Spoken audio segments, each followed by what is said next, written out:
का जो टॉपिक है मैंने लिख तो दिया बट मैं इसको कहने के लिए बिल्कुल क्वालिफाइड नहीं हूँ। तो हम इसको बस एक साथ इसी भावना से पढ़ेंगे कि शिला प्रभुपाद जो बता रहे हैं और जो उनसे सुना है ना, बस हम वही आपस में डिस्कस करेंगे ताकि हमारा कुछ भला हो और हम सचमुच में शिला प्रभुपाद के कभी शरणागत हो सके, गुरुजनों के शरणागत हो सके। तो स्टार्ट करते हैं। Bhagavad Gita chapter number 4 verse number 34। तद्विद्धि प्रणिपातेन परिप्रश्नेन सेवया। तद्विद्धि तद्विद्धि प्रणिपातेन प्रणिपातेन न परिप्रश्नेन परिप्रश्नेन सेवया। सेवया। उपदेक्ष्यन्ति ते ज्ञानं ज्ञानिनस्तत्त्वदर्शिनः। उपदेशयन्ति ते ज्ञानं ज्ञानेन तत्तर्षिणः। तद्विद्धि प्रणिपातेन परिप्रश्नेन सेवया। उपदेक्ष्यन्ति ते ज्ञानं ज्ञानिनस्तत्त्वदर्शिनः। तद्विद्धि प्रणिपातेन परिप्रश्नेन सेवया। उपदेशयन्ति ते ज्ञानं ज्ञानिनः तत्त्वदर्शिनः। अनुवाद तात्पर्य जगत गुरु शिल प्रभुपाद द्वारा। शील प्रभुपाद की जय। भगवान कहते हैं, तुम गुरु के पास जाकर सत्य को जानने का प्रयास करो, उनसे विनीत होकर जिज्ञासा करो और उनकी सेवा करो। स्वरूप सिद्ध व्यक्ति तुम्हें ज्ञान प्रदान कर सकते हैं क्योंकि उन्होंने सत्य का दर्शन किया है। तात्पर्य, निसंदेह आत्म साक्षात्कार का मार्ग कठिन है, अतः भगवान का उपदेश है कि उन्हीं से प्रारंभ होने वाली परंपरा से प्रामाणिक गुरु की शरण ग्रहण की जाए। इस परंपरा के सिद्धांत का पालन किए बिना कोई प्रामाणिक गुरु नहीं बन सकता। भगवान आदि गुरु है, अतः गुरु परंपरा का ही व्यक्ति अपने शिष्य को भगवान का संदेश प्रदान कर सकता है। कोई अपनी निजी विधि का निर्माण करके स्वरूप सिद्ध नहीं बन सकता, जैसे कि आजकल के मूर्ख पाखंडी करने लगे हैं। भागवत का कथन है, धर्मम तु साक्षात भगवत प्रणीतम। धर्म पथ का निर्माण स्वयं भगवान ने किया है, अतएव मनोधर्म या शुष्क तर्क से सही पद प्राप्त नहीं हो सकता। न ही ज्ञान ग्रंथों के स्वतंत्र अध्ययन से ही कोई आध्यात्मिक जीवन में उन्नति कर सकता है। ज्ञान प्राप्ति के लिए उसे प्रामाणिक गुरु की शरण में जाना ही होगा। ऐसे गुरु को पूर्ण समर्पण करके ही स्वीकार करना चाहिए और अहंकार रहित दास की भांति गुरु की सेवा करनी चाहिए। स्वरूप सिद्ध गुरु की प्रसन्नता ही आध्यात्मिक जीवन की प्रगति का रहस्य है। क्या? स्वरूप सिद्ध गुरु की प्रसन्नता ही आध्यात्मिक जीवन में प्रगति का रहस्य है। जिज्ञासा और विनीत भाव के मेल से आध्यात्मिक ज्ञान प्राप्त होता है। बिना विनीत भाव तथा सेवा के विद्वान गुरु से की गई जिज्ञासाएं प्रभावपूर्ण नहीं होंगी। शिष्य को गुरु परीक्षा में उत्तीर्ण होना चाहिए और जब गुरु शिष्य में वास्तविक इच्छा देखता है तो स्वतः ही शिष्य को आध्यात्मिक ज्ञान का आशीर्वाद देता है। यहाँ एक इम्पॉर्टेंट लाइन है, जिन जो सिंसियर स्टूडेंट्स है वो इसको मार्क कर लीजिए। क्या? कि शिष्य को गुरु जब गुरु शिष्य में वास्तविक इच्छा देखता है तो स्वतः ही शिष्य को आध्यात्मिक ज्ञान का आशीर्वाद दे देता है, इच्छा देखने मात्र से।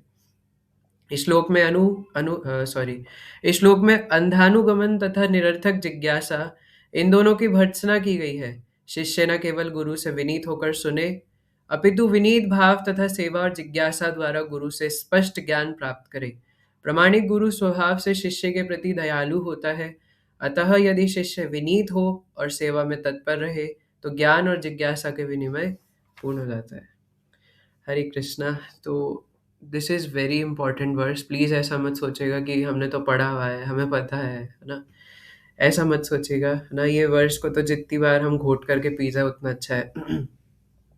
पहली बात तो मैं यहाँ से शुरू करूँगा, जो हम सब ने सुनी है, आपको पता ही है कि कई लोग ऐसा भी कहते हैं कि गुरु की क्या आवश्यकता है जीवन में, हम लोग भक्ति ही तो कर रहे हैं, तो वो तो हम ऐसे भी कर सकते हैं। हमें पता है हरि नाम करना है, हरे कृष्ण महामंत्र करना है, भगवान का नाम लेना मेन है ना, राम राम हरि हरि कृष्ण कृष्ण कुछ तो ले रहे हैं। आखिर गुरु बनाने की क्या आवश्यकता है ना। तो यहाँ भगवान खुद कह रहे हैं कि अर्जुन गुरु के पास जाओ। मैं खुद गया था है ना। भगवान खुद सांदीपनि मुनि के पास, भागुरी मुनि के पास गए थे, उनको गुरु बनाया था। और श्री चैतन्य महाप्रभु के रूप में तो महाप्रभु ने इवन संन्यास लेने के लिए भी, परसों ही तो हम चर्चा कर रहे थे, संन्यास लेने के लिए भी केशव भारती को चुना। महाप्रभु को क्या पता नहीं था कि आने वाले लोग जो मायावादी होंगे वो कैसे कैसे बेकार में उल्टा सीधा बोलेंगे ना। लेकिन स्टिल महाप्रभु ने केशव भारती को चुना कि नहीं, आप संन्यास दो। हालांकि महाप्रभु ने पहले उनको दीक्षा दी, हार्दिक प्रभु ने क्वेश्चन भी पूछा था, है ना? तो महाप्रभु ने पहले उनके कान में बताया कि मुझे क्या मंत्र चाहिए, और फिर उन्हीं से वापस बुलवाया, है ना? तो फॉर्मेलिटी थी वो बस, क्योंकि कृष्णम वंदे जगत गुरु, भगवान को कौन से गुरु की आवश्यकता है, लेकिन भगवान हमें दिखाते हैं। और भगवान को कहीं ना कहीं अंदाजा था कि आने वाले समय पे ऐसा होगा, इसलिए थ्योरेटिकली भी भगवत गीता में बताया, प्रैक्टिकली भी करके बताया है ना? मैं जितना जानता हूँ, मैंने जितना सुना है, सांदीपनी मुनि तो उनसे शिक्षा ग्रहण करी थी भगवान ने, कृष्ण बलराम ने। लेकिन उनके जो गुरु जी थे वो भागुरी मुनि थे, है ना? ऐसा वर्णन आता है। जब गोवर्धन भी जाते तो वहाँ पे एक दान निवृत्त कुंड करके आता है, गोविंद कुंड से पहले, तो वहाँ पर भी भागुरी मुनि बैठ करके यज्ञ वगैरह कर रहे थे, है ना? ऐसी भी कई सारी कथाएं हैं। तो सबसे पहले तो ये बात कि गुरु आवश्यक है ना? गुरु होने चाहिए। और अब दूसरी बात कि पहले हम लोग इस वर्ष की सेकंड लाइन पकड़ेंगे, है ना? फिर फर्स्ट पे जाएंगे। भगवान कह रहे हैं कि उपदेक्षन्ति ते ज्ञानम ज्ञानी नस्तत्वदर्शिनः, कि अ, ज्ञानी नस्तत्वदर्शिनः, है ना? पहले तो ये शब्द पकड़ेंगे जो लास्ट वर्ड है, कि गुरु कैसे होने चाहिए, ज्ञानी होने चाहिए और तत्वदर्शी होने चाहिए। क्योंकि भगवान ने चौथे अध्याय के शुरू में बोला था कि जन्म कर्म च मे दिव्यम एवं यो वेत्ति तत्वतः त्यक्त्वा देहम पुनर्जन्म नैति मामेति सो अर्जुन, कि अर्जुन जो मुझे तत्व से जानता है, मेरे जन्म और कर्म की दिव्य प्रकृति को तत्व से जानता है, पुनर्जन्म न विद्यते, उसका पुनर्जन्म नहीं होगा इस संसार में। तो इसलिए गुरु कैसा होना चाहिए, ज्ञानी होना चाहिए और तत्वदर्शी होना चाहिए। इसलिए प्रभुपाद ने बोला कि अंधानुगमन नहीं होना चाहिए। कहीं पर शास्त्रों में नहीं बोला गया कि ब्लाइंडली किसी को भी गुरु बना लिया जाए। तो गुरु का चयन बहुत सोच समझ करके करना होता है ना? इवन परम पूज्य श्री हल्लर महाराज तो इतनी बोल्डली बोलते कि आजकल हम लोग क्या करते कि जो हमारे इमीडिएट अथॉरिटीज होते हैं इस्कॉन में, उन्हें शिक्षा गुरु कहने लग जाते हैं, है ना? लेकिन ऐसे ही हम किसी को शिक्षा गुरु की उपाधि भी नहीं दे सकते। हमारे शास्त्रों में 4 प्रकार के गुरु बताए हैं, है ना? हालाँकि अभी हमारा टॉपिक तो वो नहीं है, लेकिन फिर भी, है ना, संक्षिप्त में हमें पता होना चाहिए। चैत्य गुरु, पथ प्रदर्शक गुरु, शिक्षा गुरु और दीक्षा गुरु। और हमारी गौड़ीय परंपरा के हिसाब से शिक्षा गुरु का जो पदवी है वो ज़्यादा बड़ी है, उनको ज़्यादा इम्पोर्टेंट माना जाता है ना?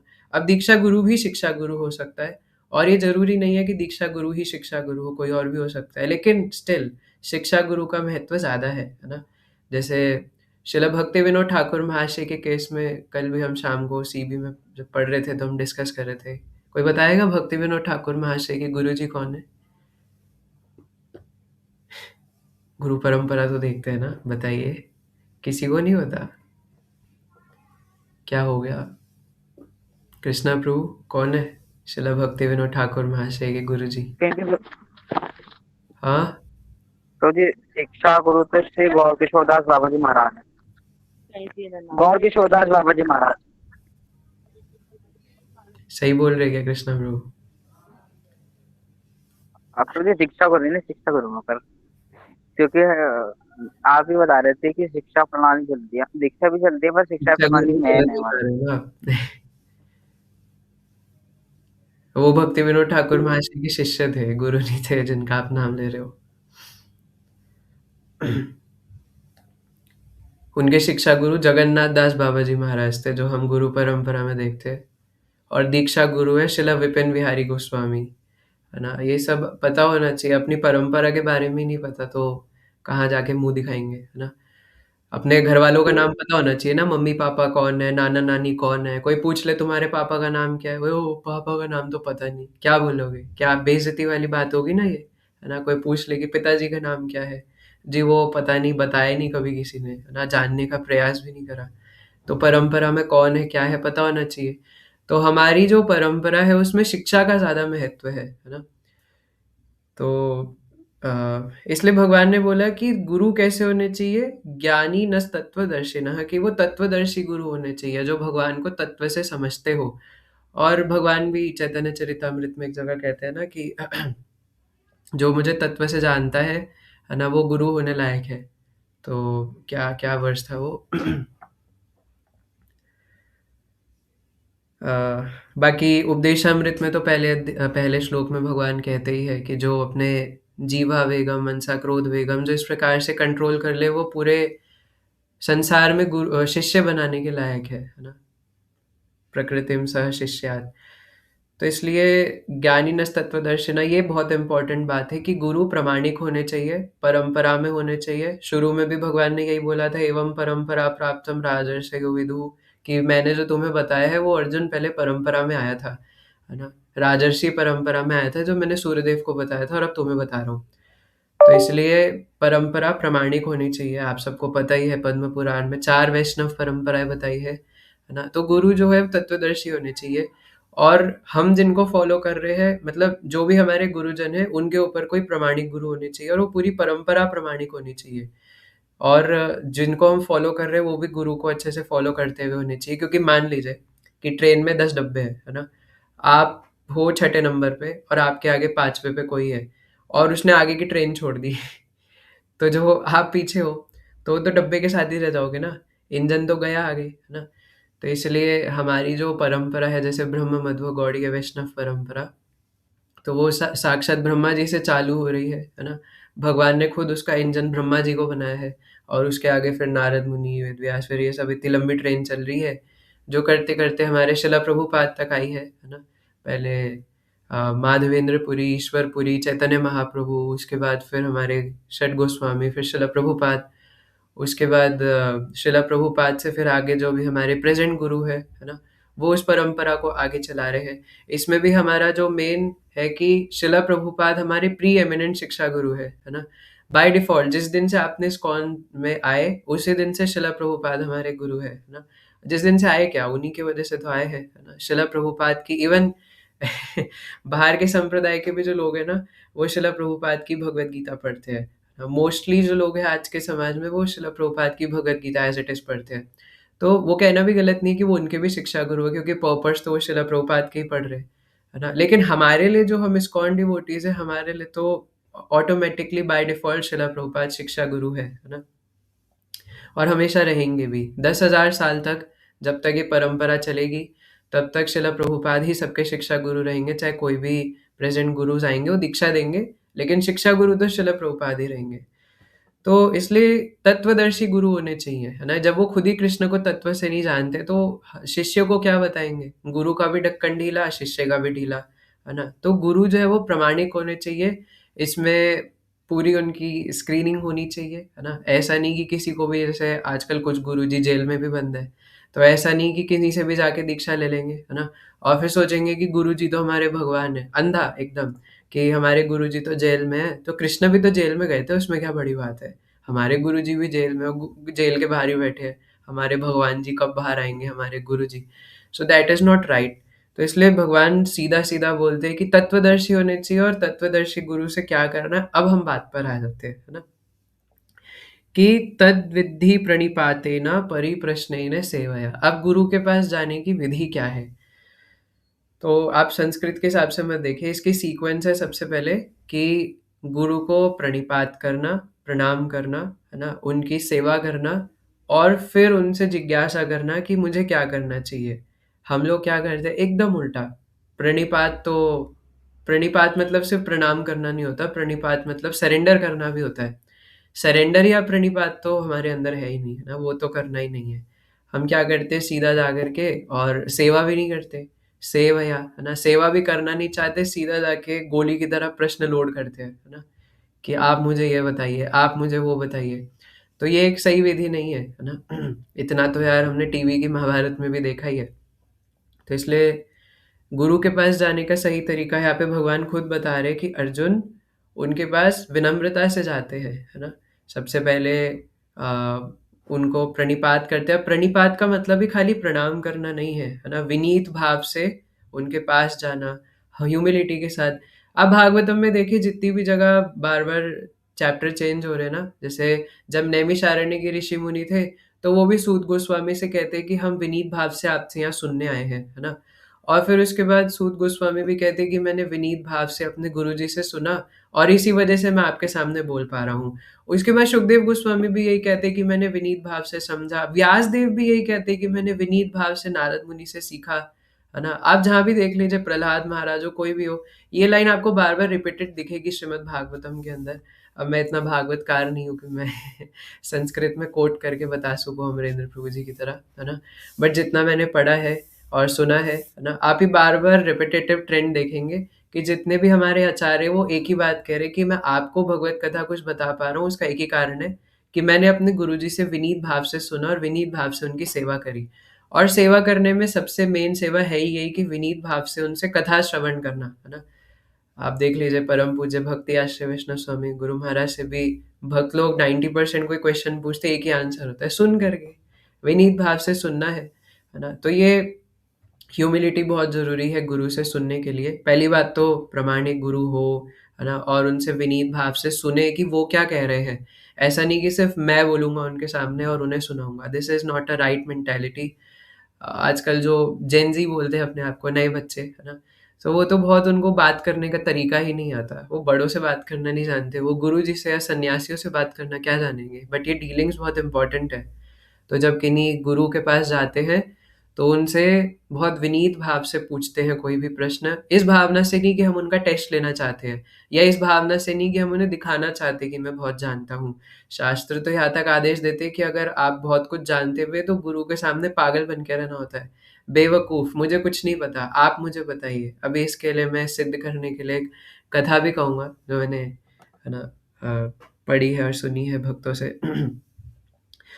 तो इसलिए सबसे पहले क्या करना है, विनीत भाव से प्रणाम करना है, सरेंडर करना है, क्योंकि और आपको पता है मतलब ऐसे भी शास्त्र में आदेश है कि गुरु तो छोड़िए, अगर आप किन्हीं से भी कोई शिक्षा ग्रहण करना चाहते हैं ना और जब तक आप उनके प्रति शरणागत नहीं है, अगर आप ये सोच रहे हैं कि ये मुझे बताएगा, अरे मैं बहुत कुछ जानता हूँ, तो कोई भी बता रहा है, मतलब अगर वो मटेरियल शिक्षा भी हो ना, तो आप उसको सही से ग्रहण नहीं कर सकते। फिर ये तो भगवान के जन्म और कर्म के बारे में तत्व ज्ञान है, वो कैसे हम समझेंगे, है ना? क्योंकि यहाँ पे तो भगवान सीधे हृदय में बैठ के देख रहे हैं कि जो वक्ता है, बताने वाला, उसके प्रति शरणागत नहीं है, उनकी बात मानने के लिए रेडी नहीं है। तो एक वक्ता के लिए भी इतना जब आदेश है शास्त्र में, तो सोचिए गुरु के लिए क्या होगा ना, जो शिक्षा प्रदान करने वाले गुरु है। तो इसलिए ये आदेश है ना, कि हम विनम्रता से उनसे शरणागति के भाव से सुने कि जैसा वो मुझे बताएंगे वैसा मेरे लिए ठीक है। अगर पहले से ये सोचेंगे कि ये मुझे क्या बताएंगे, इतना तो मैं भी जानता हूँ, इतने तो शास्त्र मैंने भी पढ़े हैं यार, ना इसमें क्या है ना?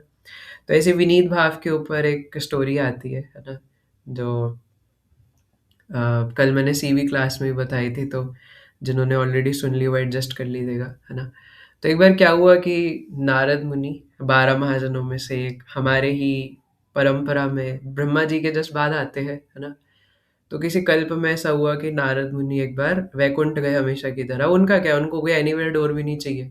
वो तो यूँ नारायण नारायण बोल के सीधा वैकुंठ में एंट्री, और उन्हें कोई रोकता भी नहीं। और जय विजय तो जब से चतुर कुमारों ने श्राप दिया था और हिरण्याक्ष हिरण्यकश्यप वगैरह बनना पड़ा, तब से जय विजय तो किसी को रोकते नहीं। वैसे भी सब लोग सीधा फ्लाइट से आते थे। वो तो चतुर कुमार बेचारे उस दिन, है ना, बाय गेट चले गए थे, तो जय विजय को फिर यहाँ आना पड़ा, है ना? तो जय विजय तो रोकते नहीं। तो नारद मुनि सीधा घुसे, और नारद मुनि हमेशा की तरह देखे कि भगवान अनंत शेष शैया पर लेटे हुए हैं, विराजमान है, और एकदम प्रकांड उनका बड़ा सा दिव्य शरीर है ना? और पद्म चक्र, है ना? नीलोत्पल दल श्यामम शंख चक्र गदाधरम, है ना?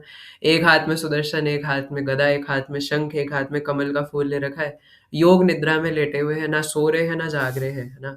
आधी आंख खुली है और लक्ष्मी जी उनके चरण दबा रही है। और नारद मुनि देख के सोचते आ हा हा, ना क्या स्वरूप है।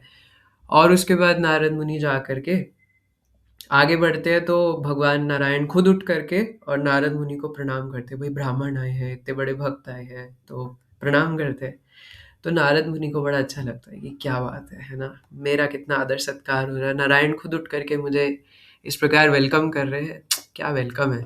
और उसके बाद फिर भगवान नारद मुनि को बिठाते हैं और पूछते हैं कैसे हो नारद, ना सब ठीक चल रहा है? और फिर जो भी है, मतलब इस प्रकार नारद मुनि भी भगवान की सेवा करते हैं। लेकिन पूरे इसमें फिर नारद मुनि जब हो जाता है तो जाने लगता है, और नारद मुनि के हृदय में एक भाव आ जाता है कि मैं कितना अच्छा भक्त हूँ ना, जब मर्जी मन में आया तब वैकुंठ में आ गया, किसी से कुछ पूछना नहीं पड़ता, है ना? भगवान खुद मेरा वेलकम करते हैं, और मैं कितना जानता हूँ, भगवान खुद मेरा इतना आदर सत्कार करते हैं, मैं कितना अच्छा भक्त हूँ, मजा ही आ गया, है ना? तो नारद मुनि ऐसा सोचते हैं। तो इतने में वो जा ही रहे थे, अभी वैकुंठ के गेट से निकले नहीं थे। तो नारायण लक्ष्मी जी से कहते हैं कि लक्ष्मी, वो जो नारद अभी जिस जगह पे बैठा हुआ था ना, तो गाय का गोबर लेके ना उस स्थान को पवित्र कर दो। हे कृष्णा, है ना। और नारद मुनि के कानों में बात पड़ गई। आप सोचो कितना बुरा लगेगा, आप किन्हीं के घर गए हो और पहले तो आपको, अरे सुमित प्रभु आए हैं, है ना, सुमित प्रभु को मालपुआ खिलाओ, है ना। और जैसे ही सुमित प्रभु जा रहे, कोई बोले कि ये जहाँ बैठे थे ना, उसको सैनिटाइजर से स्प्रे कर दो। हे भगवान, है ना, क्या लगेगा कि यार पहले तो मेरा इतना अच्छा वेलकम करा, अब ऐसे बोल रहे। तो नारद मुनि तो अब क्या बोले, उनको गुस्सा भी आया, बट भगवान है, इष्ट देव है, उनके सामने क्या बोले, कुछ सोच के ही बोले होंगे। तो पहले तो एकदम गुस्से की भावना से गए, बट फिर शांत हो गए। तो उनको तो बहुत बुरा लगा कि, अब कहते हैं कि भगवान आप तो अभी मेरा इतना आदर सत्कार कर रहे थे, नारद आए हैं, नारद आए हैं कर रहे थे, ये आप अचानक से ऐसा क्यों कह रहे हैं, मैंने ऐसा क्या कर दिया, मैंने ऐसी क्या भूल कर दी। अब भगवान तो अंतर्यामी, वो जानते थे नारद मुनि को अहंकार हो गया है। तो नारद मुनि ने पूछा, मैंने ऐसा क्या करा है भगवान। तो भगवान ने डायरेक्ट नहीं बोला कि तुम्हें अहंकार हो गया है ना। तो भगवान कहते कि नहीं नहीं नारद, कुछ नहीं, बस ऐसे ही हो, तो बस ठीक है, अच्छे हो तुम, कोई नहीं, है ना, जाओ। तो नारद बोलते कि भगवान बताइए ना, मैंने ऐसा क्या कर दिया, आप मुझसे इतना नाराज क्यों है। तो भगवान कहते हैं, मैं कह रहा हूँ ना नारद, नहीं कुछ नहीं है ना। तो नारद फिर बोलते, भगवान प्लीज बता दीजिए क्या कमी रह गई मेरी सेवा में। तो नारायण कहते कि नारद देखो, तुम ठीक ही हो वैसे तो, पर नहीं, ठीक ही हो नारद, बट एक कमी है तुम्हारे अंदर, है ना। तो नारद मुनि का तो एकदम दिल, सांस रुक जाती है, बोलते क्या कमी रह गई मेरे अंदर। तो भगवान कहते हैं, नारद तुम बहुत शास्त्र जानते हो, अच्छी बात है, लेकिन तुम्हारे में कमी ये है कि तुम्हारे कोई गुरु नहीं है। तो नारद मुनि कहते हैं कि मेरे गुरु नहीं है तो मैं क्या करूं। तो नारायण कहते हैं, अभी जाओ धरती पर, है ना, मृत्यु लोक में, इस संसार का नाम मृत्यु लोक रखा है भगवान ने। भगवान कहते हैं धरती पे जाओ, और जो तुम्हें पहला व्यक्ति दिखे उसको गुरु मान लो, और जो वो बोले वो करो। अब नारद मुनि बिल्कुल, नारायण ने बोला है सीधा, तो एकदम डाउनलोड होके मृत्यु लोक में आए। और ब्रह्म मुहूर्त का समय था, सुबह सुबह देखा कि एक मछुआरा था, और वो सबसे पहले नारद मुनि ने उस मछुआरे को देखा, और एकदम फटे पुराने कपड़े है, मैला हो रखा है, और वो मछली पकड़ रहा है। तो नारद मुनि गए और ऊपर से नीचे तक देखा, नीचे से ऊपर देखा, बोले ये, इनको गुरुजी बनाओ।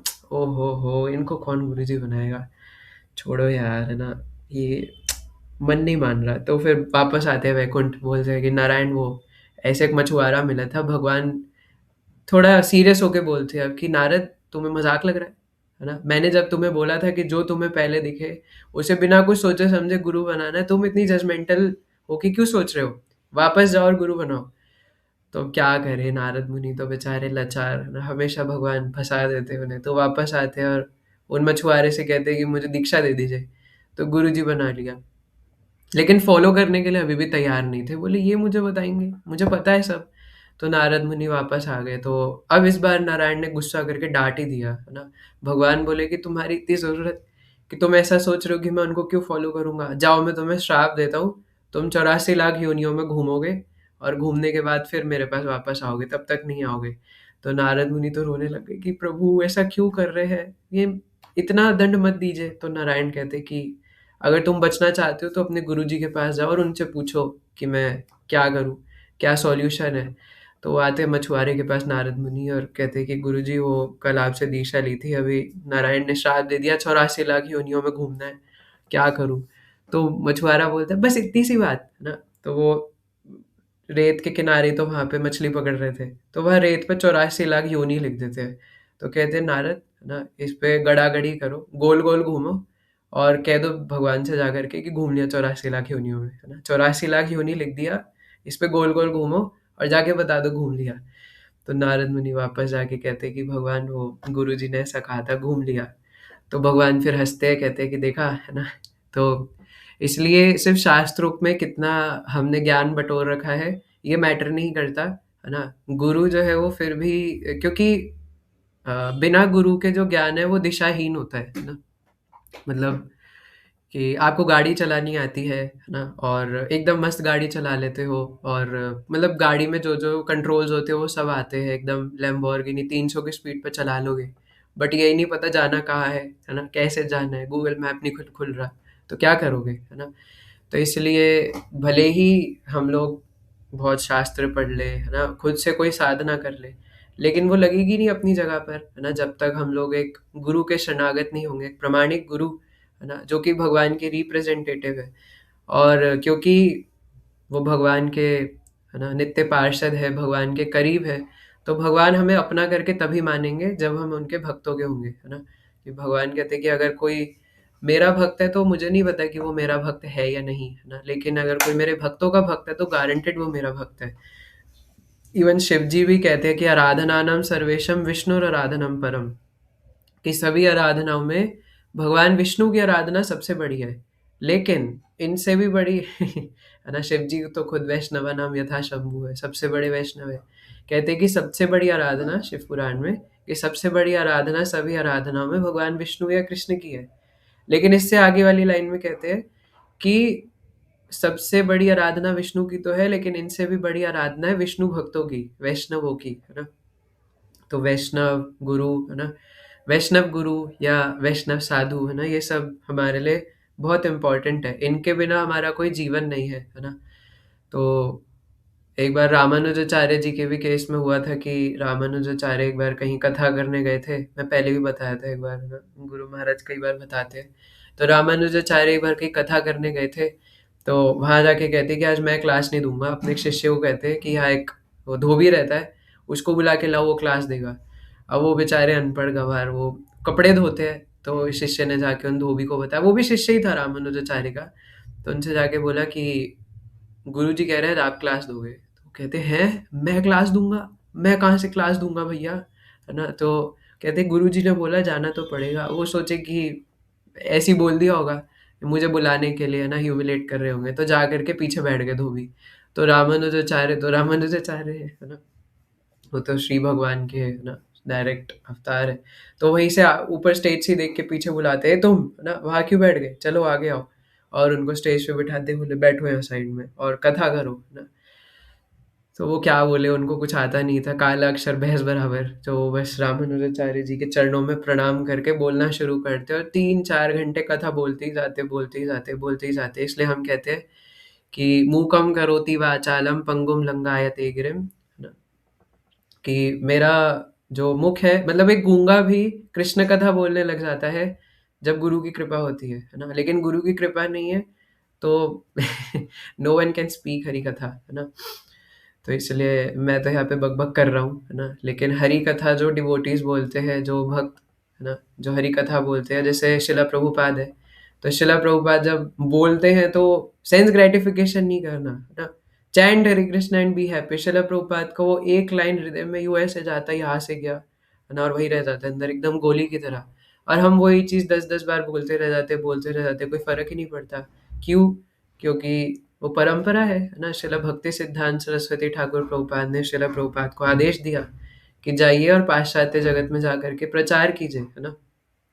तो शिला प्रभुपाद ऐसे स्वरूप सिद्ध व्यक्ति हैं, ऐसे तत्वदर्शी हैं कि अगर हम उनको फॉलो करेंगे तो निश्चित रूप से कृष्ण हमें एक्सेप्ट करेंगे ही करेंगे, है ना। भगवान के पास और कोई ऑप्शन नहीं रह जाएगा, है ना। भगवान को एक्सेप्ट करना पड़ेगा।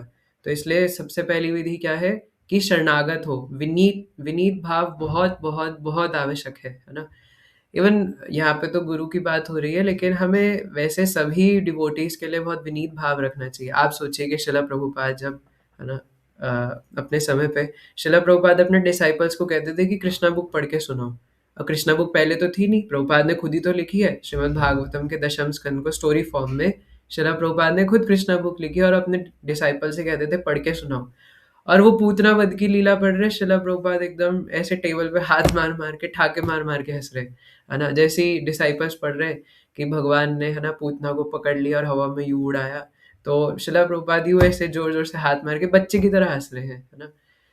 तो एक भक्त का भाव ऐसे ही होता है, उसको ये नहीं लगता कि मैंने ये चीज पहले सुनी हुई है।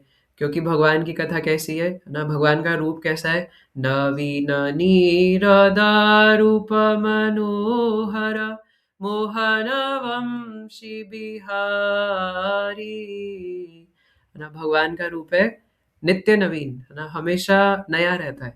और भगवान की कथाएँ भी नित्य नवीन है। कितनी बार भी सुनो, लेकिन भक्तों का हृदय कभी भरता ही नहीं है। वही एक ही कथा बार-बार, बार-बार, बार-बार रिपीट पे सुने जा रहे हैं। लेकिन शिला प्रभुपाद ने खुद ही कृष्णा बुक लिखी है, लेकिन खुद ही वो कथाओं को ऐसे सुनते थे। कई बार डिसाइपल्स कहते थे, प्रभुपाद कहाँ से पढ़े? तो प्रभुपाद कहते थे डोंट थिंक, है ना? कहीं से भी खोलो, कॉटन कैंडी को यहाँ से चबाओ या यहाँ से चबाओ, कहीं से भी चबाओ मीठी होगी। तो इसलिए कृष्ण कथा वो कॉटन कैंडी से भी बढ़ कर के है। उसको कहीं से भी पान करो, वो मधुर ही लगेगा, है ना? तो जो मिल रहा है खोल करके पढ़ो जस्ट। तो ये शिला प्रभुपाद है हमारे, है ना? तत्वदर्शी गुरु, जो कि कृष्ण को तत्व से जानते हैं, है ना? और कृष्ण को कृष्ण के ही है ना? कृष्ण कृपा मूर्ति। तो ऐसे शिला प्रभुपाद और शिला प्रभुपाद के अंडर में जो भी हमारे प्रेजेंट गुरुज है। लेकिन सबसे पहले क्या, है ना? और मैं यहाँ से ये कहना चाह रहा था कि शिला प्रभुपाद अपने डिसाइपल से भी सुनने में देखिए कितने विनीत भाव से सुनते हैं, है ना? और हमारा क्या रहता है ना, कि हम लोग तो थोड़ा सा कुछ आया नहीं, थोड़ा सा कुछ सीख नहीं लिया तो छोड़ देते हैं। जैसे अभी आप सब आगे चल करके दीक्षा लेंगे, है ना? एक हमारे प्रभु जी ऑलरेडी दीक्षित हो चुके हैं, है ना? तो आप सब लोग ऋषिकेश, अच्युत प्रभु जी, है ना? और आगे चल करके आप सब भी दीक्षा लेंगे और लेना ही है सबको, है ना? तो आई होप आप में से कुछ सिंसियर स्टूडेंट्स तो प्रिपेयर कर ही रहे होंगे दीक्षा के लिए। हार्दिक प्रभु है ना? कृष्णा प्रभु है, सुमित प्रभु है। तो आई होप कि आप सब लोग दीक्षा के लिए प्रिपेयर कर रहे हैं, है ना? तो दीक्षा लेनी है। दीक्षा का मतलब क्या होता है? दीक्षा को इंग्लिश में बोलते हैं इनिशिएशन। इनिशिएशन का मतलब होता है डिक्शनरी के हिसाब से स्टार्टिंग, है ना? दीक्षा हमारी भक्ति जीवन की शुरुआत है ना? दीक्षा का मतलब ये नहीं है कि हमने कोई बहुत कुछ अर्जित कर लिया। आप देखिए तभी बाहर के लोग जगहों में तो ऐसी दीक्षा हो जाती है, वहाँ कोई यम नियम पालन नहीं होते, है ना? कई लोग आप ही बताते हैं कि वहाँ तो चाय भी पीते, लहसुन प्याज भी खाते, तब भी उन्होंने दीक्षा ले ली, है ना? सिर्फ international society for Krishna consciousness एक ऐसी संस्था है जिसमें शिला प्रभुपाद ने स्टैंडर्ड स्थापित करे हैं, है ना? हमारे गुरुजनों ने, जीबीसी ने, कि जब तक आप 2 साल तक 4 नियम और 16 माला नहीं करते आपको दीक्षा नहीं मिलेगी। क्यों?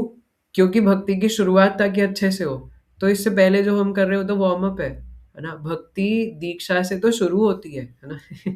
क्योंकि वो इनिशिएशन सेरेमनी है ना, किसी सेरेमनी का इनिशिएशन या दीक्षा का। तो भक्ति हमारी शुरुआत होती है दीक्षा के बाद, है ना? ऐसा माना जाता है।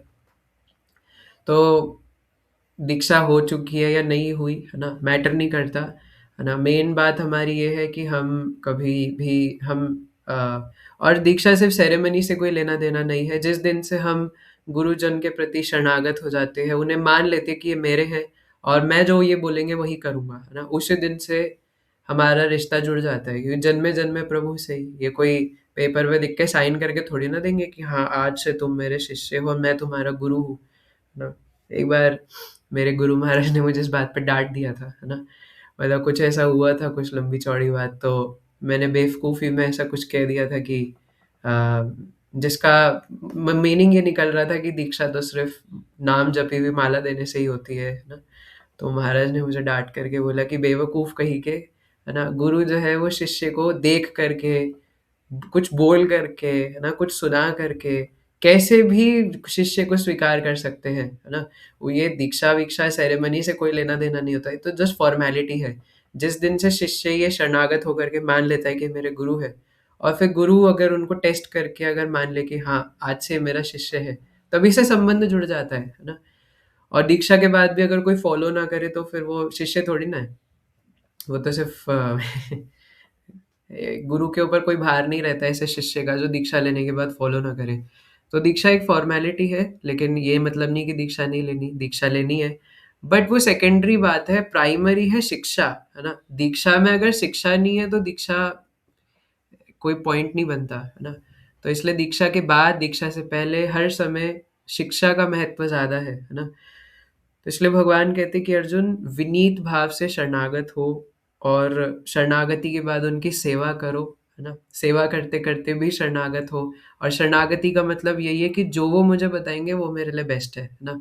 उसके बाद मैं और कोई किंतु परंतु कुछ नहीं, है ना? जो उन्होंने बोल दिया दैट इज़ बेस्ट, है ना? तभी तो हम लोग बोलते हैं ना, गुरु मुख पद्म वाक्या चितते करिया क्या आर ना करी हमने आशा आर ना करी हमने आशा, है ना?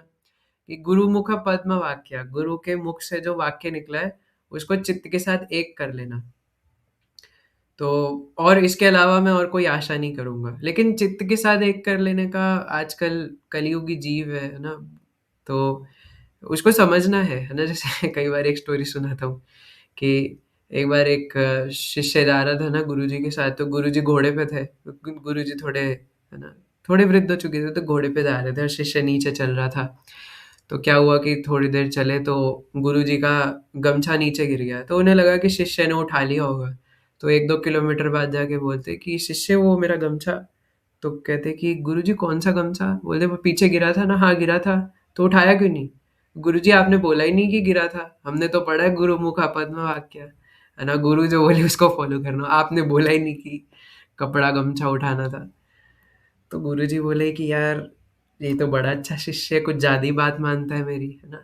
तो बोले कि ठीक है, आगे से कुछ गिरे तो, है ना, उठा लेना। तो क्या हुआ कि थोड़ा और दूर चले तो अब गुरुजी का चश्मा गिर गया, है ना? या ऐसा कुछ था ना, नहीं पहले थोड़ा भूल गया, है ना?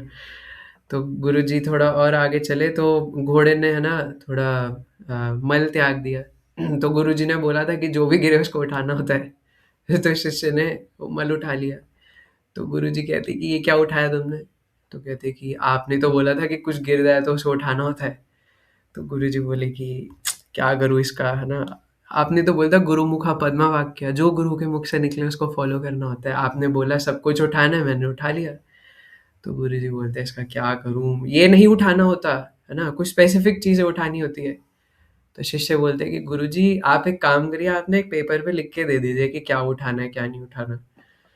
तो गुरुजी कहते हैं क्या करें, लिखना पड़ेगा, है ना? तो पेन और पेपर लेके गमछा, चश्मा, ये वो फलाना फलाना लिख देते हैं, है ना? तो उसके बाद थोड़ी देर क्या होता है कि थोड़ी बड़ा सा गड्ढा आता है, तो घोड़ा ही उछलता है और गुरुजी नीचे गिर जाते हैं। तो शिष्य घोड़ा लेके आगे चला जाता है, तो गुरुजी पीछे से कहते हैं शिष्य, अरे मुझे तो उठा लो। तो शिष्य कहते गुरुजी आपने तो लिखा ही नहीं था कि आपको भी उठाना है। गुरु मुखा पद्म वाक्य।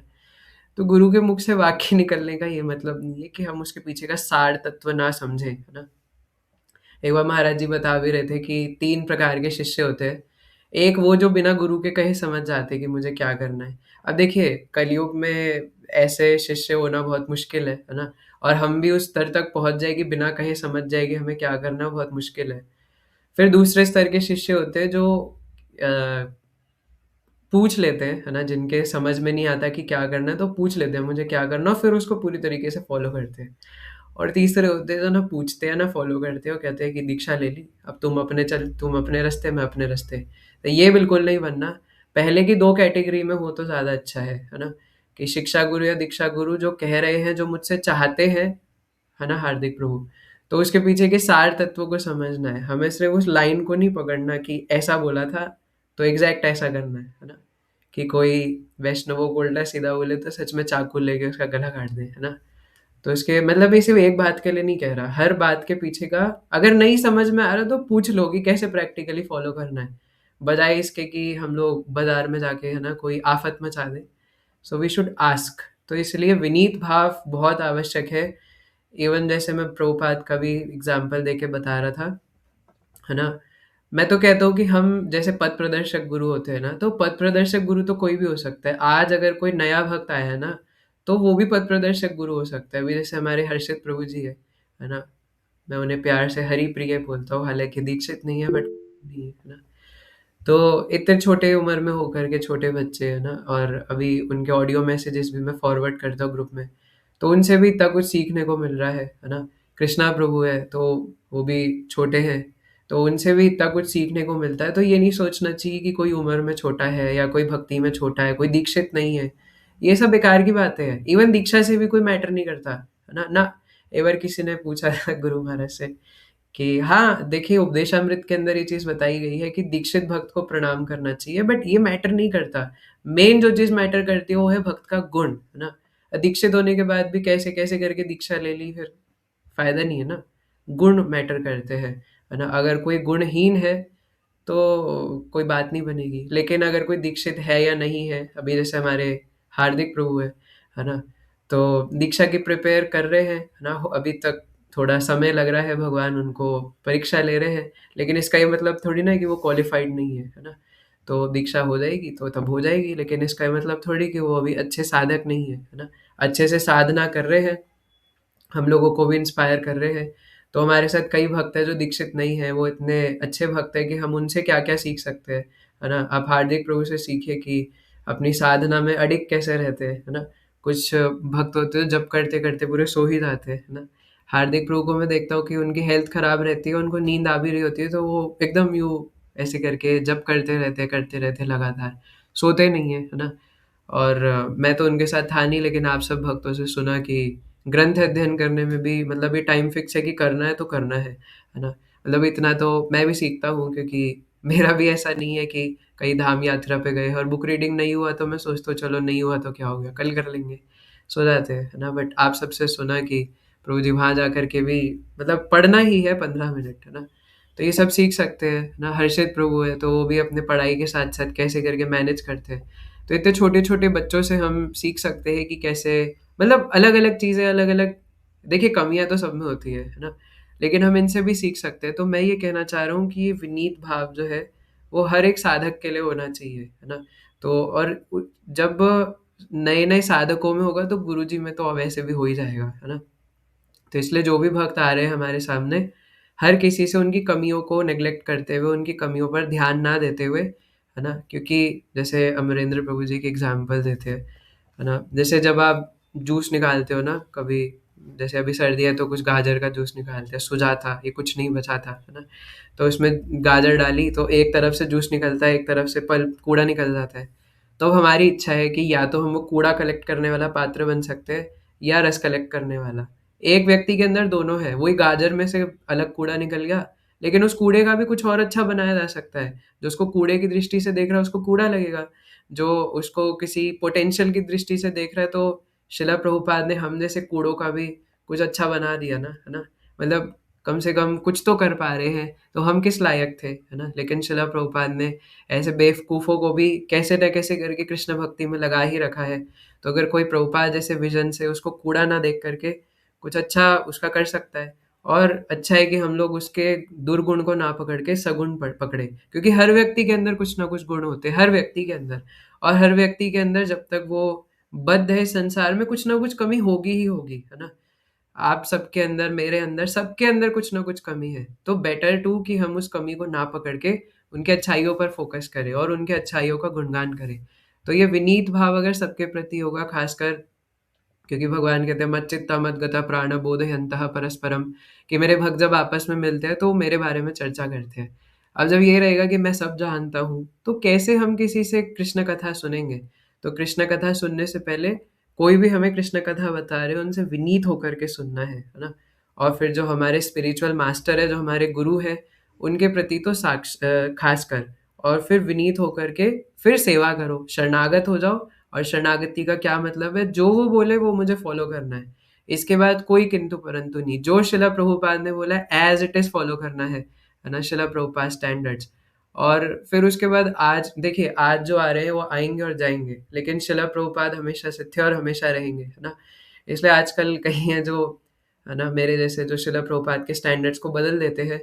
लेकिन वी शुड इसलिए शिला प्रभुपाद के ग्रंथ पढ़ने चाहिए, है ना? देखिए शिला हल्दर महाराज एक बहुत अच्छी बात बोलते हैं कि आजकल सब लोग प्रीचिंग करने उतर जाते हैं। अब क्या करें, है ना? महाप्रभु ने भी बोला है कि भारत भूमि ते होइले मनुष्य जन्म यार, जन्म सार्थक करी कर परोपकार। बट उस चीज़ में एक चीज़ ध्यान रखनी है, आप सबको भी आगे चल कर के प्रचार करना है। लेकिन उसमें एक बात है ना? कि जिनको भी हम प्रचार करें, ये ध्यान में रखें कि वो हमसे आसक्त ना हो, वो शिला प्रभुपाद से आसक्त हो। क्योंकि कल एग्ज़ाम्पल देता हूँ, है ना? कि कोई मैजिशियन है, वो कहीं पे मैजिक शो करने जा रहा है ना? और अब कोई व्यक्ति है जो पोस्टर लगा रहा है जा कर के कि ये मैजिक शो है, आप यहाँ पर आ जाना। क्या उस पोस्टर लगाने वाले का कोई क्रेडिट है? क्या वो बोल सकता है कि मेरे वज़ह से ये सब हो रहा है? नहीं, है ना? उसका बस काम है पोस्टर लगा और जा। तो हम सब सिर्फ़ पोस्टर लगाने वाले हैं। असली प्रचारक शिला प्रभुपाद है ना? क्योंकि ही इज़ कृष्णाज़ डिवोटी, कृष्ण कृपा मूर्ति, है ना? वो कृष्णा के मर्सी के पर्सोनिफिकेशन है, और वो निताई मर्सी के पर्सोनिफिकेशन है ना? तो इसलिए हम शिला प्रभुपाद को ही समझे, उनके ग्रंथ पढ़े, उन्हीं से सुने, है ना? और अभी गुरु तत्व के बारे में मैं क्या बोलूँ, है ना? आप शिला प्रभुपाद से सुनिए, है ना? आई रिकमेंड कि आप शिला गुरु महाराज से, और ऑल्सो, है ना, शिला हरिधर महाराज के बहुत बहुत सुंदर लेक्चर्स है गुरु तत्व के ऊपर, है ना? तो आप उनसे सुनिए, वो बताएंगे हमें। मैं तो सिर्फ यहाँ पे आप सबके साथ अपने भले के लिए डिस्कस करना चाहता हूँ कि मैं कभी, है ना, ये सब जो गुरुजन है, शिला हरिधर स्वामी महाराज जो सच में गुरु है, जो सच में गुरु की पोजीशन को निभाते हुए, क्योंकि गुरु का काम पता है क्या होता है, कि वो अपने गुरु को फॉलो करे, है ना? तो शिला हरिधर स्वामी महाराज शिला गौर गोविंद महाराज को इतने अच्छे से फॉलो कर रहे, गौर गोविंद महाराज ने शिला प्रभुपाद को ऐसे फॉलो किया। तो ये सब परंपरा से हम सीख सकते हैं। वो कभी अपने आप को क्रेडिट नहीं देते कि मैंने कुछ किया है ना? सारा क्रेडिट गुरु जी का। तो ये एक असली शिष्य की पहचान होती है। तो विनीत भाव से, ये बहुत इंपॉर्टेंट क्वालिटी है ना, कि उनके शरणागत हो, जैसा वो बोले वैसा करना, और उनकी सेवा करें। अब सेवा भी दो तरीके की होती है, वाणी सेवा और वपु सेवा। वाणी का मतलब है जो उन्होंने आदेश दिया, क्योंकि आगे बोला ना, उपदेक्षन्ति ते ज्ञानम ज्ञानिनस् तत्वदर्शिनः। तत्वदर्शी गुरु से उपदेश लो, तो जो उन्होंने वाणी से इंस्ट्रक्शन दिए है उसे फॉलो करना। और शिला प्रभुपाद ने हमें क्या इंस्ट्रक्शन दिए हैं? डेली विदाउट फेल 16 माला हरे कृष्ण महामंत्र का जप, और 4 नियम, है ना? No meat eating including onion garlic, no intoxication including tea and coffee, no gambling and no illicit sex, है ना? शादी से पहले या शादी के बाद भी, है ना, किन्हीं भी ऐसे माता जी या प्रभु जी से कोई रिश्ता नहीं होना चाहिए, जो कि मतलब अपने वाइफ या अपने हस्बैंड को छोड़ के किन्हीं से कोई फिजिकल या इमोशनल रिलेशनशिप नहीं होना चाहिए, है ना? तो ये प्रभुपाद ने इंस्ट्रक्शन दिया, और अभी भी जो हमारे प्रेजेंट गुरुज है, जो भी वो हमें वाणी से करने को बोले, ये है वाणी सेवा। और वपु सेवा मतलब कि उनके लिए, जैसे गुरु जी के लिए आसन लाना, है ना, गुरु जी के पाद प्रक्षालन करना, और गुरु जी का कमरा साफ करना। गुरु जी, पहले के समय में भी ये सब होता था। पहले के समय में गुरु जी जो है वो शिष्य को गाय दे के छोड़ देते थे, बछड़ा, बछिया, और बोलते थे इसको बड़ा करके गाय बनाओ, और जब इनके बच्चे हो जाए तब मेरे पास वापस आना, तब मैं मानूंगा कि तुम, क्योंकि पहले थोड़ी ना ये सब कुछ पढ़ाई लिखाई ये सब वगैरह हुआ करता था। आजकल तो किसी पे समय ही नहीं है। तो पहले यही सिस्टम था, ना कोई ऑनलाइन सुनने का सिस्टम था। तो परम पूज्य हरिधर महाराज बता रहे थे कि शिष्य आते थे, गुरु जी एक बछिया बछड़ा दे देते थे, बोलते थे इसको बड़ा करो, बछिया होती थी ज्यादातर, और जब ये गाय बन जाए और इसके बच्चे हो जाए तब मेरे पास आना, और मैं तुम्हें एक्सेप्ट करूंगा, है ना? दिस वॉज द सिस्टम पहले। तो इस प्रकार वपु सेवा, है ना, कि गुरु जी के जो फिजिकल सेवा है उनकी मसाज करना, आजकल के समय पे बहुत सारी है, मीडिया सर्विस करना, है ना, कितनी ही वपु सेवा हो सकती है, डायरेक्ट सेवा जो होती है। लेकिन अब ये वपु सेवा भी इम्पोर्टेंट है, दोनों ही इम्पोर्टेंट है, लेकिन इसमें भी एक प्राइमरी है, एक सेकेंडरी है ना? प्राइमरी कौन सी है? वपु की वाणी, है ना? गुरु जी के चरण धोना, गुरु जी के चरणों की धूल सर पे डालना। भानु प्रो जी, आप जी, बताइए। वाणी सेवा। पहले ही बोल दिया इन लोगों ने, है ना? तो वपु सेवा से ज़्यादा ज़रूरी क्या है? वाणी सेवा, है ना? मतलब वपु सेवा अगर हमें मिल रही है that is well and good, है ना? हमें छोड़नी नहीं चाहिए वपु सेवा। लेकिन अगर वाणी सेवा का सौभाग्य मिले, और वो हम सबको मिलता है, तो वो ज़्यादा ज़रूरी है। गुरु वपु सेवा से इतना प्रसन्न नहीं होते जितना वाणी सेवा से होते हैं, है ना? तो ये गुरु के प्रति शरणागति, ये सेवा भाव, और जब सेवा हो जाए तब जाकर के शरणागति के साथ उनसे पूछे कि मेरे लिए क्या सही है, तब जिज्ञासा करे, तब प्रश्न पूछे। अगर शरणागति के बिना हम दीक्षा गुरु हो, शिक्षा गुरु हो, पद प्रदर्शक गुरु हो, कोई भी हो, है ना, अगर हम उनसे बिना शरणागति के पूछेंगे कि मैं क्या करूँ, फॉलो ही नहीं कर पाएंगे, क्योंकि शरणागत हुए ही नहीं थे कभी। ये माना ही नहीं था कि वो मेरा भला कर सकते हैं, वो मुझे कुछ अच्छा बताएंगे। तो ये शरणागति का भाव इम्पोर्टेंट है ना? इस शरणागति के लिए एक कथा बता के समाप्त करेंगे। कई बार आप ऑलरेडी सुन चुके हैं, थोड़ा एडजस्ट कर लीजिएगा, है ना? तो एक बार की बात है कि एक बार एक जगह रामायण कथा चल रही थी, है ना? एक वक्ता, एक बहुत वरिष्ठ रामानंदी संप्रदाय के गुरुजी, और राम कथा बता रहे थे। और आप जानते हैं कि राम जी की कथा जहाँ होती है, हनुमान जी वहाँ पे उपस्थित होते हैं। तो जो वक्ता है वो वर्णन कर रहे थे कि जब सीता मैया अशोक वाटिका में थी और हनुमान जी वहाँ गए, तो अशोक वाटिका में सफ़ेद रंग के फूल थे। तो हनुमान जी पीछे पंडाल में ही भेष बदल करके बैठे हुए थे, है ना? उन्हीं के इष्ट देव की कथा हो रही है। एकदम शॉल वॉल डाल करके और यूँ अपने आप को छुपा करके कथा सुन रहे थे। तो अब जब 2-3 बार वक्ता ने बोला कि सफ़ेद रंग के फूल थे, तो हनुमान जी खड़े हो गए ना, बोले कि फूल सफ़ेद रंग के नहीं थे, फूल लाल रंग के थे। तो वक्ता बोलते, "भई आप कौन हो?" तो बोलते, "नहीं, आप कौन हो से क्या फ़र्क पड़ता है? मैं कह रहा हूँ फूल लाल रंग के थे।" तो वक्ता कहते हैं कि, "भई मैंने अपने गुरुजी से सुना है फूल सफ़ेद रंग के थे, आप कौन हो? आप हनुमान जी हो क्या?" तो फिर वो वेश हटा के दिखाते हैं कि हाँ, मैं हनुमान हूँ। तो सब पीछे मुड़ के देखते हैं कि अरे! हनुमान जी आ गए साक्षात। तो हनुमान जी कहते हैं कि मैं वहाँ पे खुद था, तो मैं कह रहा हूँ कि फूल लाल रंग के थे। तो पूरी ऑडियंस कहने लगी, हाँ, हनुमान जी कह रहे तो फूल तो लाल रंग के ही होंगे, इतने बड़े राम भक्त हैं। तो वक्ता कहते हैं कि जय हो, है ना? हनुमान चालीसा गा करके हनुमान जी को प्रणाम करते हैं और कहते हैं कि सच में मान गए हनुमान जी, आप तो पक्का राम भक्त हैं। पर देखिए आपकी बात ठीक है, मैं आपका सम्मान करता हूँ, लेकिन मेरे गुरुजी ने कहा था कि फूल सफ़ेद रंग के थे। आपके लिए होंगे लाल रंग के, बट देखिए हनुमान जी फूल तो सफ़ेद रंग के ही थे।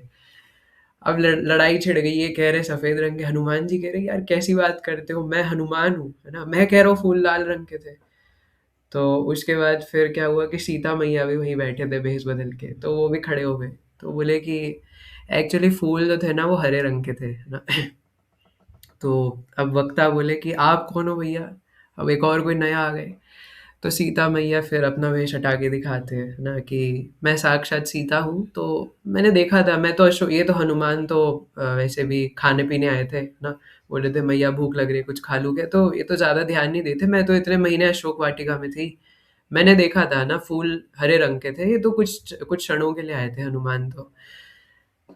तो वक्ता कहते हैं कि जय हो, है ना? सीता महारानी की जय, हनुमान जी की जय। आप बिल्कुल सही कह रहे हैं। फूल हरे होंगे, लाल होंगे, पर देखिए फूल तो सफ़ेद ही थे। ये मेरे गुरुजी ने बोला है कि फूल सफ़ेद थे। अब सीता मैया और हनुमान जी बोलते कि भाई क्या करें इनका? ना तो डिसरिस्पेक्ट कर रहा है लेकिन मान भी नहीं रहा, है ना? कह रहा है कि फूल तो सफ़ेद रंग के ही थे। अब राम जी भी वहीं बैठे थे ना, वो सब देख रहे थे सब, तो राम जी खड़े होके बोलते हैं, तो वो कहते हैं कि भई आप कौन हो? है ना? वक़्त था तो अब प्रभु तो नहीं बोले ज़्यादा, वो दिखाई देते कि मैं साक्षात रामचंद्र हूँ। तो अब तीनों कहते हैं कि आप ही बताइए फूल कौन से रंग के थे?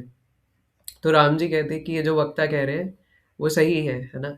कि फूल तो सफ़ेद रंग के ही थे, क्योंकि उनके गुरुजी ने बोला है तो गलत नहीं है। तो अब वक्ता तो खुश हो गया, हनुमान जी और सीता मैया कहने लगे कि ऐसा कैसे हो सकता है, हम गलत हैं क्या फिर?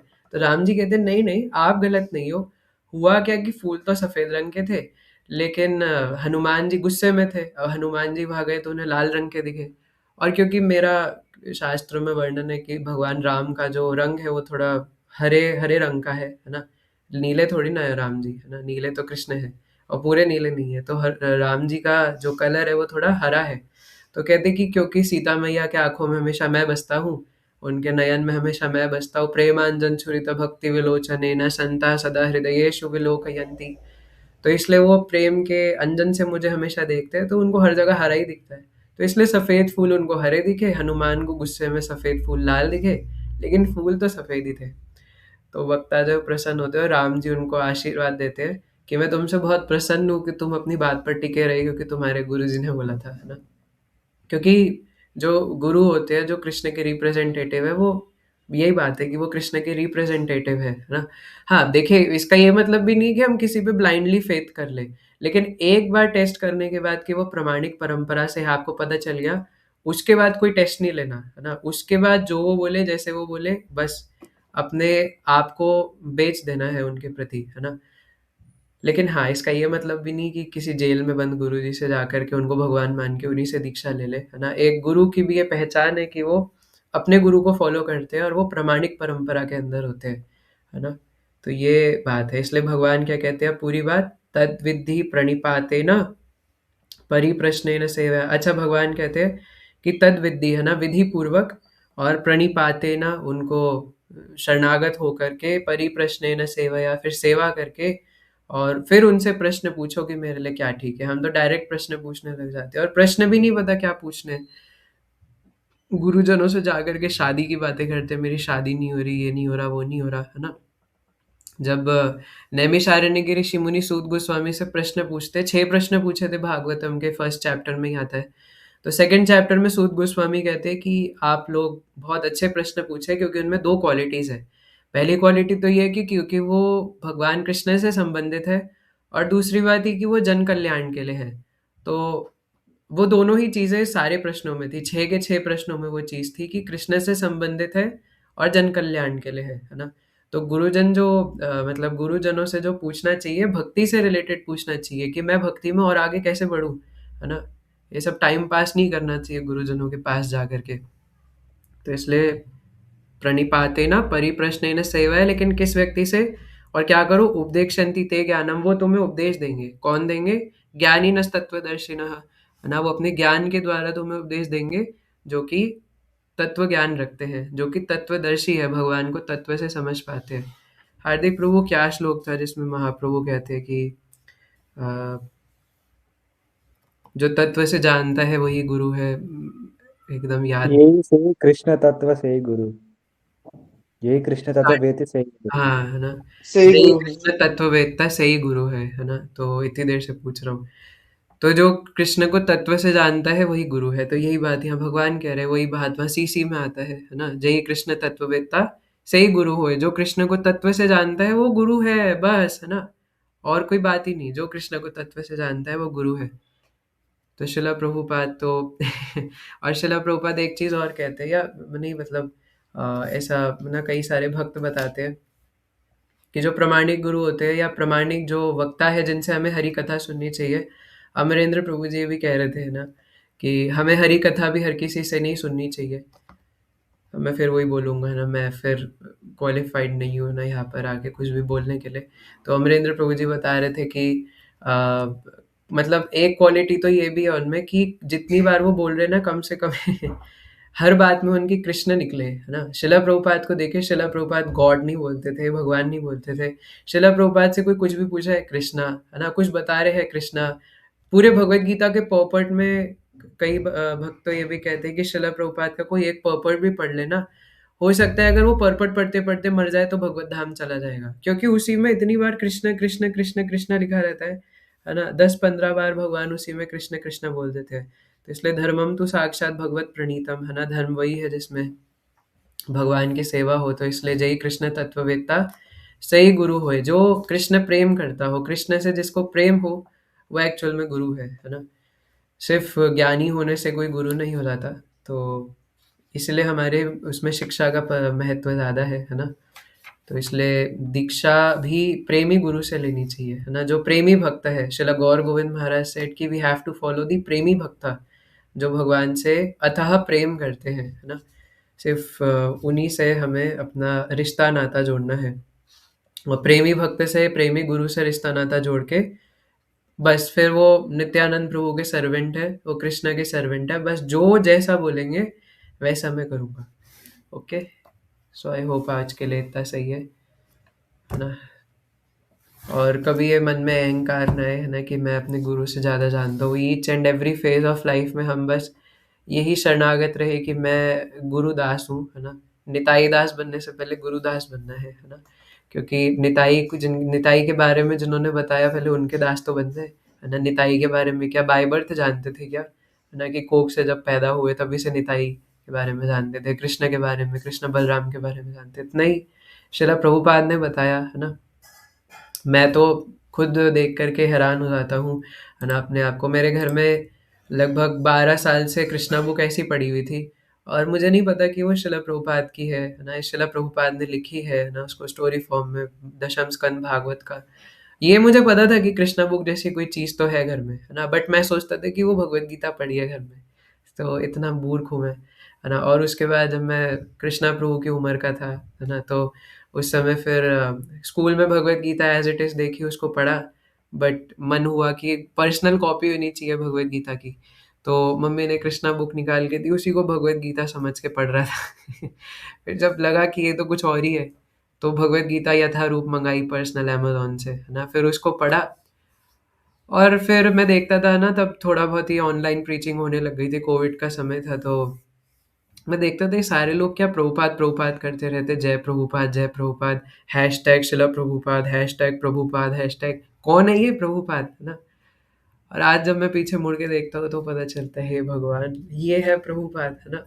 मैं जब बहुत छोटा था, हर्षित प्रभु से भी छोटा, है ना, मतलब लगभग होऊंगा 5-6 साल का, तो इस्कॉन वृंदावन पहली बार गया था और शिला प्रभुपाद की समाधि देख करके मैं सोचा था कि ये व्यक्ति कौन है ना? अब किससे पूछूं? मेरे घर वालों को भी नहीं पता था और मैं बस उनको समाधि देख करके सोचता था कि कौन है। और ऐसा कभी नहीं सोचा था कि ना किसी समय पे पता लगेगा कि इन्हीं की वजह से मैं सब कुछ हूँ, है ना? अगर शिला प्रभुपाद ना होते तो ना ये ग्रंथ होते, ना पॉपर्ट्स होते, है ना? कुछ भी नहीं होता हमारे पास। जो भी हमारे प्रेजेंट गुरुज है वो भी पता नहीं होते कि नहीं होते, है ना? तो शिला प्रभुपाद ही हमारे लिए सब कुछ है। शिला प्रभुपाद ही हमारे लिए सब जीवन प्राण है और इसलिए हमें उनके प्रति कृतज्ञता की भावना होनी चाहिए, है ना? निश्चित रूप से शिला प्रभुपाद जगत गुरु और युग आचार्य हैं। एक बच्चा भी जानता है जगत गुरु का मतलब होता है कि जिसके शिष्य पूरे जगत में हो, है ना? और सिर्फ शिला प्रभुपाद एक ऐसी पर्सनैलिटी है जिनके सच में पूरे पूरा जगत उनको फॉलो करता है, पूरा जगत उनको प्रणाम करता है ना? पाश्चात्य जगत में पद्म पुराण में भी एक श्लोक आता है जिसमें बताते हैं कि जब धर्म की बहुत हानि हो जाएगी तो एक व्यक्ति आएंगे जो कि पाश्चात्य जगत में भक्ति देवी को ले जाएंगे। शायद भक्ति देवी खुद ही ये बात कहती है ना? कि एक व्यक्ति आएंगे जो पाश्चात्य जगत में मुझे ले जाएंगे, है ना? तो बहुत आए और गए, लेकिन शिला प्रभुपाद ही सिर्फ इस भक्ति देवी को, इस Bhagavad Gita as it is को, श्रीमद् भागवतम को और बाहर पाश्चात्य जगत में लेकर के गए, है ना? सो एंड नाउ वी सी कि हमसे ज़्यादा तो जो स्ट्रिक्ट हैं, जैसे हमारे परम पूज्य शिला भक्ति विकास स्वामी महाराज, हमारे कितने सारे तो ऐसे फॉरेनर डिवोटीज है जो कि शिला प्रभुपाद के डिसाइपल्स है या उनके डिसाइपल्स के डिसाइपल्स, और वो हमसे ज़्यादा इतने स्ट्रिक्ट है। हम भारत भूमि पे जन्म लेने के बाद भी लहसुन प्याज नहीं छोड़ पाते। आप में से कितने हैं अभी तो चार नियम नहीं पालन कर पा रहे, अलग अलग बहाने दे करके, है ना? चाय नहीं छूट रही है जी, चाय से तो जी बहुत आसक्ति है जी, चाय कैसे छोड़ दे जी, चाय के बिना तो हमारा प्रेशर नहीं बनता सुबह, चाय के बिना तो जी हमारे सर में गैस हो जाती है ना? तो बुरा मत मानिएगा, लेकिन हमसे ज़्यादा अच्छे तो वो रशिया में पैदा हुए लोग हैं, है ना? वो रशिया में पैदा होने के बाद उन्हें गॉड नहीं पता क्या होता है, कृष्ण कौन है नहीं पता, बचपन से रामायण महाभारत देख रहे हैं, बचपन से राम कृष्ण को जानते हैं, और तब एक चाय नहीं छूट रही, लहसुन प्याज नहीं छूट रहा हमसे, है ना? तो इसलिए शिला प्रभुपाद जब यहाँ बात बन नहीं रही थी तो पाश्चात्य देश में गए थे, है ना? और वहाँ पे डिवोटीज ने इतने अच्छे से फॉलो किया। लेकिन ऐसा नहीं है कि इंडिया में सारे ही ऐसे हैं, वो तो हम एक दो कुछ बेवकूफ़ नालायक है ना? लेकिन बाकी सब हम देख सकते हैं इंडिया में भी, है ना? इतने खतरनाक खतरनाक डिवोटीज है ना? शिला प्रभुपाद डिसाइपल्स। तो इसलिए, है ना? एभेजाश घुषुक एभेयाश घुषुक त्रिभुवना, ना शिला प्रभुपाद का जो गुण है वो तीनों लोकों में फैले हुए हैं और हमारा काम है कि हम तो क्या ही फैलाएंगे, लेकिन फिर भी हमारा काम है कि एज अ शिष्य हम लोग और शिला प्रभुपाद की ग्लोरीज को फैलाए फैलाए फैलाए, है ना? तो यही एक असली शिष्य का काम है कि वो अपना गुणगान ना करे, अपनी ग्लोरीज ना फैलाए, अपने गुरु की ग्लोरीज फैलाए। तो हम सबका ये बाय डिफ़ॉल्ट काम है कि हम शिला प्रभुपाद की ग्लोरीज फैलाएँ, है ना? इसलिए बुक डिस्ट्रीब्यूशन के थ्रू बता के, है ना, किसी भी तरीके से यही हमारा काम है ना? ओके, तो ऑलरेडी समय हो गया है, हम फिलहाल यही समाप्त करेंगे। किसी के कोई प्रश्न उत्तर, कमेंट तो हैंड रेज़ कर सकते हैं। Yes, Hardik Prabhu. Prabhuji, I heard a like small story of which one is who is a great servant of Lord Ramachandra. So a discussion arises how who is a great servant of Lord Ramachandra? Is it Lakshmana or is it Bharata? So then many people told that it is Lakshmana, but I think Valmiki Muni tells the sages present it is actually Bharata who is a great devotee than a great servant than Lord I mean Lakshman, because Lakshmana is serving Lord Rama as Vapu Seva Lakshmana is doing. So any reciprocations, Lord Ram is smiling with his service, Lord Ram is whether Lord Ram is pleased or not. Lakshmana could get direct reciprocations from Rama. But Bharata is not getting any reciprocation. He is silently serving Lord Rama's Vani. So he is not having any direct association also. So that is why the Vani Seva which Bharata is doing, that is more great and very more painful, but still he is carrying. So therefore, Bharat is great servant than Lakshmana. This is what Valmiki Muni says, Prabhuji. So that's why I like this point how Vani Seva is actually more important than Vapu Seva. Because in Vapu Seva we can actually get Ati Parichay Avagna or offenses also we can commit. So Vani Seva is actually great. I heard it sometime I wanted to share. And like I have प्रभु जी हम लोग जब कथाएं सुनते हैं भगवान के भागवतम में, भक्तों के बारे में, प्रहलाद महाराज हो गए, ध्रुव महाराज हो गए, आदि भक्तों के बारे में, तो मन में विचार आता है कि ये महान भक्त हैं, इनके लिए मतलब भगवान है, हमारे लिए क्यों आएंगे हम प्रभु जी। तो इसका अ, तो महान ऐसा भक्त है क्या, आगे क्या? महान भक्त है वो, मतलब भगवान उनके साथ रेसिप्रोकेट कर रहे हैं, क्योंकि वो महान भक्त है, मतलब हमारे साथ ऐसा कैसे हो सकता है। उन महान भक्तों की ये सेवा करते हैं ना। श्रील राधानाथ स्वामी महाराज कहते हैं कि we don't want to become the better devotees, but we want to serve the better devotees, है ना।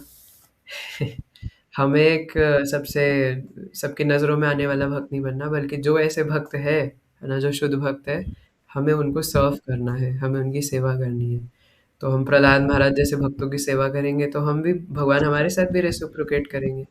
प्रहलाद महाराज कोई अकेले थोड़ी ना गए भगवान के पास, नारद मुनि की बात मान करके गए, नारद मुनि को अपना गुरु मान करके गए, है ना। जी प्रभु जी, हरे कृष्ण, दोनों प्रणाम। हरे कृष्णा, है ना। बाकी जो हार्दिक प्रभु अति परिचय अवज्ञा वाली बात कर रहे थे, इस पे भी एक अलग क्लास रख सकते हैं, but there is a saying है ना इन नॉर्थ इंडिया, मतलब यहाँ पे ऐसा कहते हैं कि रिश्तों में जितनी हेल्दी डिस्टेंस हो ना, उतनी मिठास रहती है ना। अगर ज़्यादा किन्हीं के स्पेस में घुसेंगे तो दिक्कत वाली बात है। तो ये डिवोटीज में भी ऐसा ही है, खासकर जो उम्र में हमारे बराबर है या उम्र में हमसे कम है ना। ऐसे भक्तों के साथ स्पेशली टेक केयर रखना, और उम्र में ज़्यादा भी है लेकिन हम उनसे इतने क्लोज हो चुके हैं कि हंसी मजाक में इतने बह जाते हैं कि यही नहीं ध्यान में रखते कि वो हो सकता है कि हमसे भक्ति में वरिष्ठ हो, है ना। तो मैं यही कह रहा था कि भक्ति से गुण, और गुण देखेंगे कहाँ से, जब वो नज़र ही उसमें ऐसी आ जाती है दोष दृष्टि की कि ये तो मेरे से छोटे या मेरे बराबर है, या फिर जो भी है ना, ये दोष दृष्टि से देखने लग जाते हैं। तो इसलिए अच्छी बात है कि हम हर भक्त का सम्मान करें, है ना। क्योंकि अगर हम ये बोलेंगे कि ऐसी बातें करेंगे तो फिर हम जजमेंटल हो जाएंगे। और परम पूज्य हरिधर महाराज कह रहे थे कि हमें जजमेंटल भी नहीं होना कि देखने लग जाए कौन भक्त क्या फॉलो कर रहे, कौन भक्त क्या नहीं फॉलो कर रहे, इनका सम्मान करूंगा इनका नहीं करूंगा, तो ये गलत बात हो जाएगी। इसलिए महाप्रभु क्या बोलते हैं कि त्रिनादपि सुनीचेन तरोरपि सहिष्णुना अमानिना मान देना कीर्तनिया सदा हरि, है ना। जो सबका सम्मान करते हैं, सकल सम्मान है, तो सबका सम्मान करना है, किसी की डिसरिस्पेक्ट करनी ही नहीं है ना।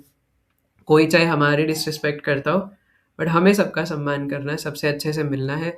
सम्मान करने का ये मतलब नहीं हमें सबका संग करना है ना। सम्मान करने का ये मतलब नहीं होता कि संग सबका करना है। संग हम चुने हुए लोगों का कर सकते हैं, लेकिन सम्मान सबका करना है, खासकर वैष्णव समाज में। यस राहुल प्रभु, आपका कोई और क्वेश्चन? ठीक है प्रभु जी, हरे कृष्ण, दोनों प्रणाम।